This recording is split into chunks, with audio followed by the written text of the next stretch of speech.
சௌந்தர்யா படிப்படியாக நிறைய படங்கள் நடிக்க ஆரம்பிக்கிறாங்க. அதாவது விஜயகாந்தோட வந்து தவசி படம் நடிக்கிறாங்க. தவசி படம் நடிக்கும்போது விஜயகாந்தோட நடிக்கிறதுக்கு அவங்களுக்கு சில தயக்கங்கள் இருந்துச்சு. அதுக்கு என்ன காரணம் சொன்னாங்கன்னா, விஜயகாந்த் வந்து சரியாக நடிக்கலைன்னா அடிச்சிருவாரு, கொஞ்சம் முரட்டு சுபாவமான ஆள் அப்படிங்கிறா யாரோ சௌந்தர்யாட்ட சொல்லியிருக்காங்க. அதனால சௌந்தர்யா வந்து அந்த படத்தில் நடிக்கிறது வந்து ஆரம்பத்தில் தவிர்த்திருக்காங்க.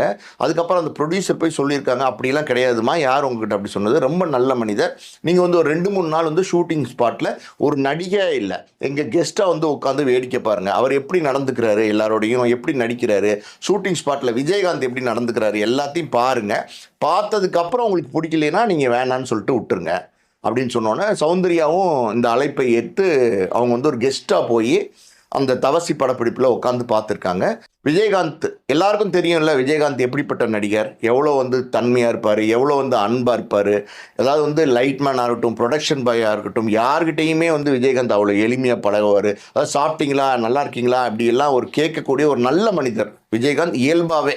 அதெல்லாம் ஒரு சௌந்தர்யா பார்த்துருக்காங்க. பார்த்துட்டு அடடா என்ன இவ்வளோ நல்ல மனிதராக இருக்கார் விஜயகாந்த்ங்கிறவர், இவரை போய் தப்பாக சொல்லியிருக்காங்களே அப்படிங்கிற மாதிரி ஒரு தவறான ஒரு புரிதல் நமக்கு இருந்துச்சு அப்படின்னு நினச்சி விஜயகாந்த்கிட்டே போய் சாரி சொல்லியிருக்காங்க. சாரி சார், இப்படி உங்களை பற்றி தப்பாக சொல்லிட்டாங்க அப்படின்னு சொல்லிட்டு அந்த படத்தில் அவங்க விருப்பப்பட்டு நடித்தாங்க.